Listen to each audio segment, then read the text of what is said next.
ശ്രീ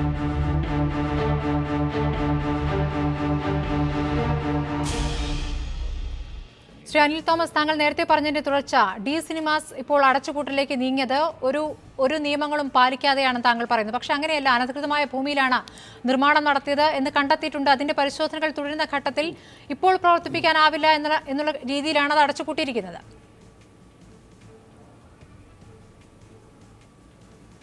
അല്ല, ഇവർ stop memo കൊടുത്തിരിക്കുന്നത് അതിൻ്റെ അടിസ്ഥാനത്തിലല്ലോ. ചാലക്കുടി മുനിസിപ്പാലിറ്റി ഞാൻ മനസ്സിലാക്കുന്നത് അവിടെ പ്രവർത്തിച്ചുകൊണ്ടിരിക്കുന്ന ജനറേറ്റർ അവർ സ്പെസിഫൈഡ് ആയിട്ടുള്ള കാര്യത്തിലല്ല വെച്ചിരിക്കുന്നതെന്നും അതിനനുസരിച്ചുള്ള സ്പെസിഫിക്കേഷൻ അനുസരിച്ച് അനുമതി ഇല്ല എന്നും പറഞ്ഞുകൊണ്ടാണ് സ്റ്റോപ്പ് മെമ്മോ കൊടുത്തിരിക്കുന്നത്. ആ സ്റ്റോപ്പ് മെമ്മോ കൊടുത്തിരിക്കുന്നത് ഇന്നലെ കൊടുത്തു.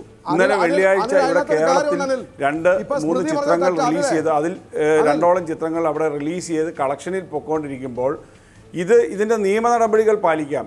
ഇവർക്ക് സ്റ്റോപ്പ് മെമ്മോ കൊടുക്കണം എന്നുണ്ടെങ്കിൽ സർട്ടിഫിക്കറ്റ് ഇഷ്യൂ ചെയ്തിരിക്കുന്നത് അത് മാത്രമായിരുന്നില്ല, അനധികൃത നിർമ്മാണം എന്നുള്ളത് കൂടിയുണ്ട്. സ്മൃതി തെറ്റിദ്ധരിപ്പിക്കല്ലേ, സ്മൃതി തെറ്റിദ്ധരിപ്പിക്കുകയാണ്. ഇല്ല സ്മൃതി പ്രതികരിച്ചിരിക്കുന്നു.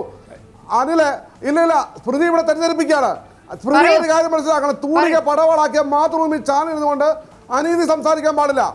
ഞങ്ങൾ അതേ കുറിച്ചൊന്നും പറഞ്ഞില്ലല്ലോ. പക്ഷെ ഈ തിയേറ്റർ നടന്നത് വൻ ഗൂഢാലോചനയാണ്. സ്മൃതിക്കറിയാവോ? ഈ HP എന്ന് പറയുന്ന ഈ ജനറേറ്റർ പ്രവർത്തിക്കാനുള്ള അനുവാദം അടുത്ത ഡിസംബർ വരെ, 2017 ഡിസംബർ വരെ ട്രിവാൻഡ്രത്ത് ഇലക്ട്രിക്കൽ കമ്മീഷന്റെ അംഗീകാരമുണ്ട്. അതുപോലെ സ്മൃതി പറഞ്ഞ തെറ്റാണ്.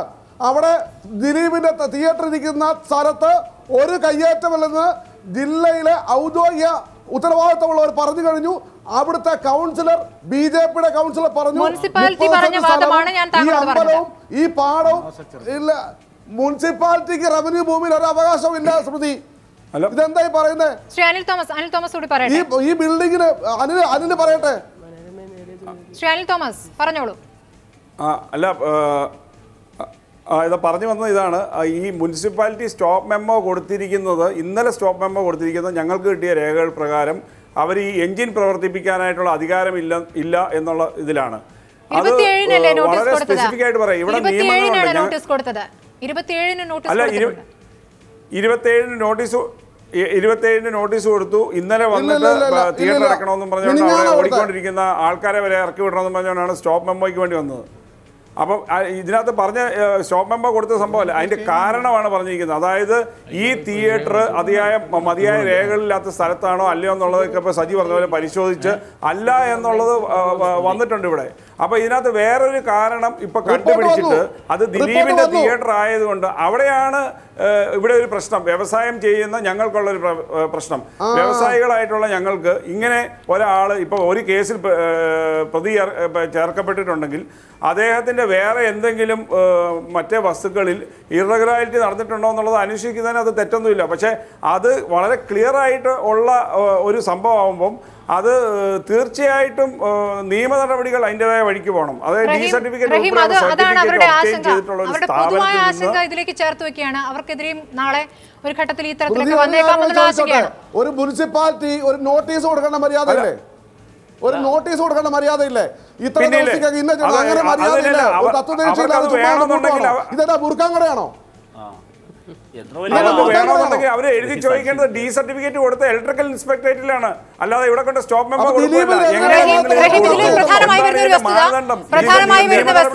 ചാലക്കുടിയിലെ ജനങ്ങൾക്കൊക്കെ വലിയ പ്രതിഷേധമുണ്ട്. അവർ 3 വർഷമായി കാണാൻ പോകുന്ന തിയേറ്ററാണ്. ഇതിലൊക്കെ ഈ വിഷയമുണ്ട്, ശരി തന്നെ, അനധികൃത നിർമ്മാണം അടക്കമുള്ള വിഷയങ്ങളുണ്ട്. പക്ഷേ ഏത് ഘട്ടത്തിൽ ഈ അന്വേഷണത്തിലേക്ക് പോകുന്നു എന്നുള്ള ഒരു സംശയം അതാണ് ഇപ്പോൾ അദ്ദേഹം ചൂണ്ടിക്കാണിച്ചിരിക്കുന്നത്.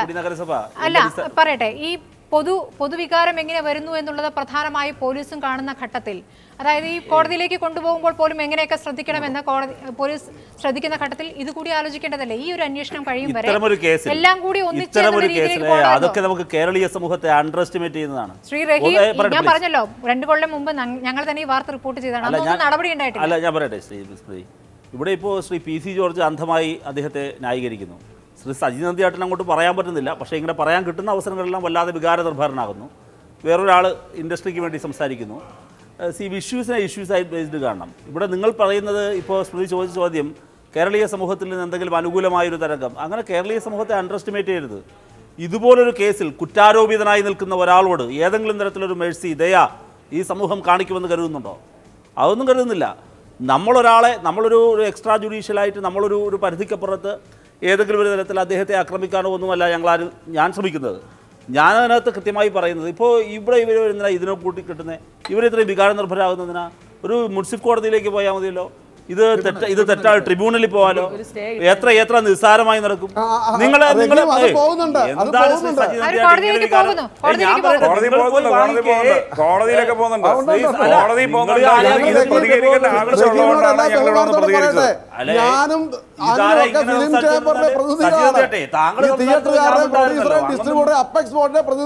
ശ്രീ സജി നന്ദ്യാൻ